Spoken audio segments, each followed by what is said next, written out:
There she is! Ugh, wow. Longlegs. That was something. Fascinating is the word I'll go with.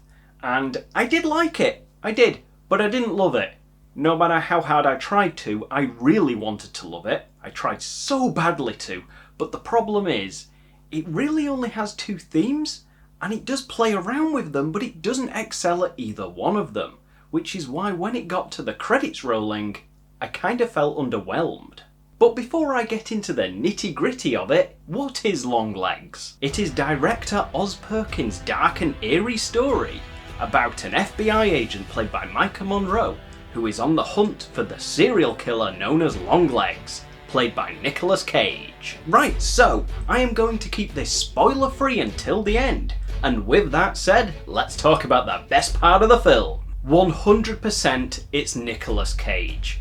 Even in his worst movies, I have still enjoyed watching his performance, and it is that performance that elevates this film so much higher than it otherwise would have been. The design of Longlegs alone, the sheer work of art that went into making Nicolas Cage bring this character to life on the screen is mesmerising. Just looking at Longlegs, you cannot tell that it is Cage. His voice, on the other hand, while he does put on a voice which does feel natural to this sickening character, you can still tell that it's him, especially during his signature patented outbursts of craziness, which are very much present in this movie.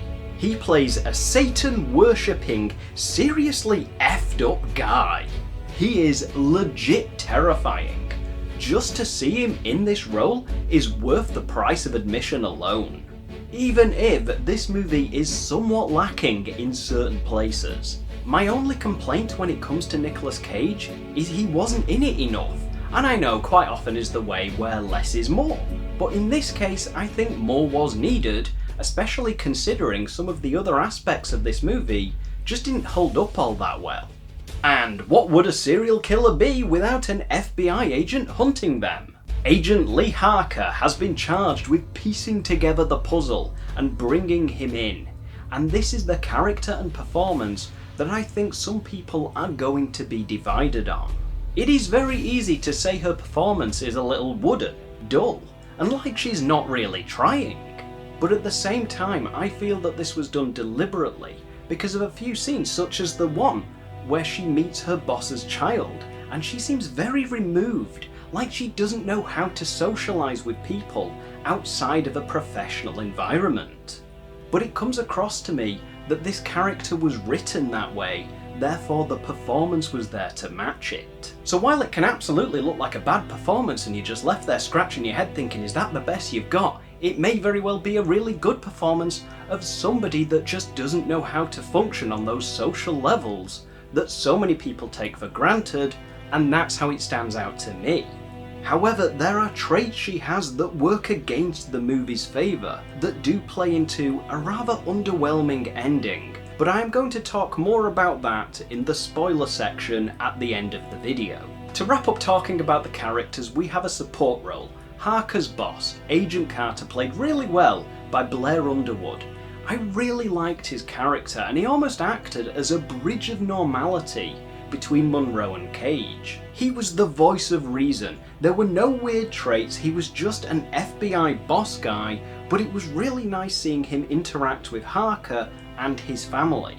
Which I think is important to have a character that is more grounded, because I think it's very easy to get lost in the insanity of Longlegs or how removed Harker is. So it's nice to have an everyday family guy who is also in on the hunt for Longlegs. Then throw the normalcy out of the window for Harker's mother, Ruth. Played by Alicia Witt, she is almost as big of an oddball as Longlegs himself. Actually, no, he is way more messed up, just look at that face. And she turns in this beautifully creepy performance, and being raised by this person? I can absolutely understand how Harker would be void of those social skills that most people develop naturally. As for the rest of the cast, I had no issues with anyone. At minimum, they turned in a decent performance. So we have a good mix of characters, but what of the story? And what were those two themes I mentioned earlier? Well, the first one is the detective story. There is detective work present, but I personally wanted more of that, piecing together clues and following leads to catch Longlegs, but the movie rushes through all of this, which is a shame considering it's woven into the movie's DNA. Longlegs leaves letters behind wherever he strikes, and even leaves them behind for Harker, which screams a cat and mouse detective story along the lines of Seven or even The Batman. It's almost like it's an afterthought here.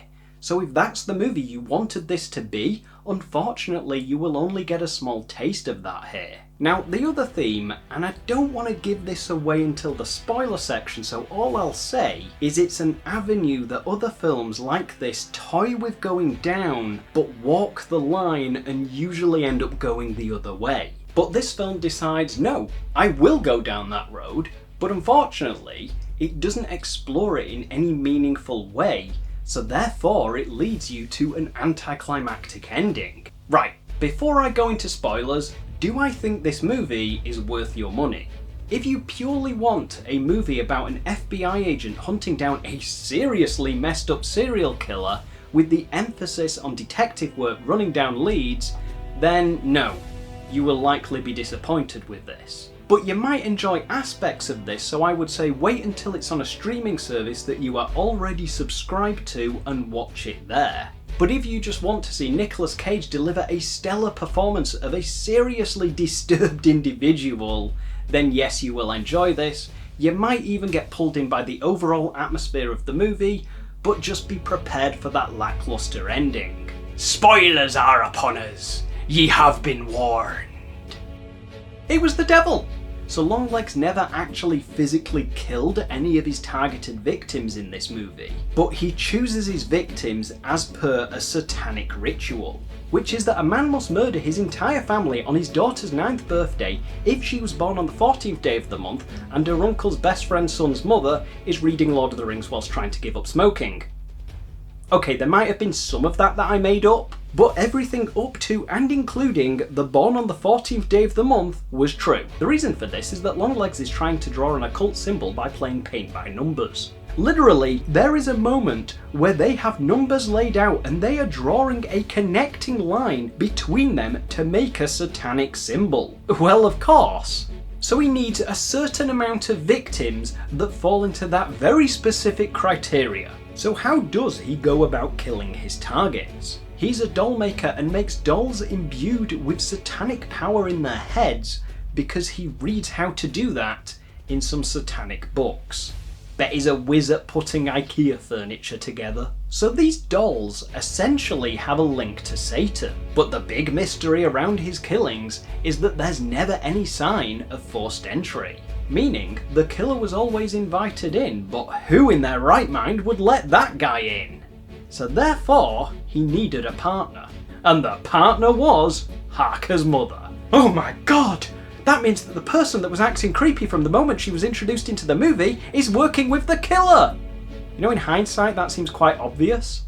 Especially given that Longlegs knew a lot about Harker and seemed to have a link to her childhood. Essentially, all those years ago when she was a child, they were going to be one of his victims, but for some reason Longlegs gave her mother a choice.